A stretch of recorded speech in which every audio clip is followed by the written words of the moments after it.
And they are a very unique sect. Just like every previous generation before, they have unique needs and characteristics. And this particular generation, I don't want to say through any fault of their own, so it's not a judgment or a negative stereotype, but they are a very hands-on group. It's really about immediate gratification. They've had the internet at their hands ever since they were born, if you will. They've been able to email and ask questions 24 hours a day.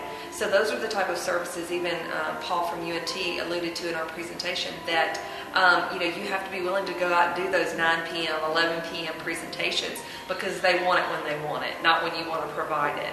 And that's, like I said, it's just a characteristic of that particular generation. So as a center and dealing with college students, you really need to embrace that and use that to your advantage rather than trying to fight that, because they have specific needs. They're very technology based. They want online information, so they want streaming information. They want to be able to ask a question at any hour of the day and possibly get a response. So that's why I think for our center, and I would recommend to other centers trying to be started, is that internet resources are key, and the more the merrier, because if somebody has a problem at 11 o'clock at night, they want it answered right then. They don't want to wait till you open at 8 to answer that. So it's very key when we're structuring programs to keep those things in mind, because it's not an 8 to 5 generation. They want certain things. They're very hands-on, and so that's also important when you're structuring presentations and workshops.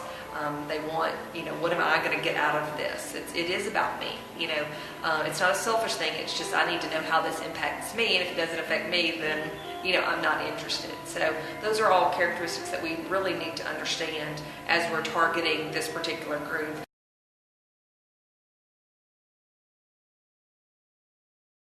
They do want assistance when they want it, so that can be a challenge.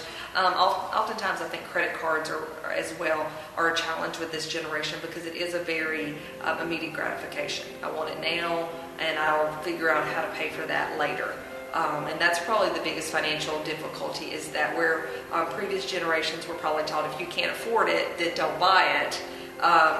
But now credit is so prevalent, especially with credit cards, that most people are just used to, having that out there and paying for things. And then when the bill comes, they realize that, I don't know how I'm going to pay for that. And then that causes some emotional and stress-related symptoms that starts a whole, path of resistance. So I think that's probably how they're different for that. And they really are about asking their peers. And that's kind of scary to me, because I understand about asking the peers and the bonds that they have, whereas the Generation Xers previous to the millennials were not very peer. They weren't one to really ask their peers. They would more likely go to their parents. But this group is really about asking their peers and trust their peers. And unfortunately, not always are their peers able to give them correct information. So that's just kind of where you want to steer them away from that, or at least to a peer who is trained. Something I would add to that is something that I have found with students in this position. A lot of times it's not convenient for them to want to actually be proactive and do for themselves. They'll come in and they want help, but they want you to do it for them. And to empower them to actually take responsibility for their actions and to take ownership, if you will, is sometimes a bit difficult, because they're like, okay, what are you going to do for me? How are you going to take care of this for me?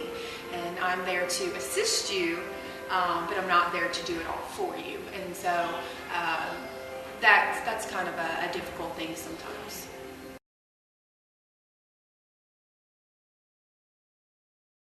Just understanding what living like a college student means, and I think part of that is most students are coming out of their family's house and they want to maintain that lifestyle that mom and dad provided, and I want to maintain that in college even if I can't afford it anymore. So I think just understanding how their needs and wants today are going to impact them 4 or 5 years from now, and understanding what amount they're going to have to pay back, because I think that's the biggest obstacle that we see, is that students are living in the here and now with the expectation that when they graduate that their salary is going to be enough to pay off all their bills within the first month. And I've actually had students tell me that before. Well, it's okay, because I know as soon as I graduate, I'm going to get that check, I'm going to get that large paycheck, and I'm going to be able to pay all this off. And so this is a short-term situation. And I really think that most students, once they graduate, realize that this situation, the short-term situation they've created, really is a shackling lifetime of debt. that after it's too late to get out.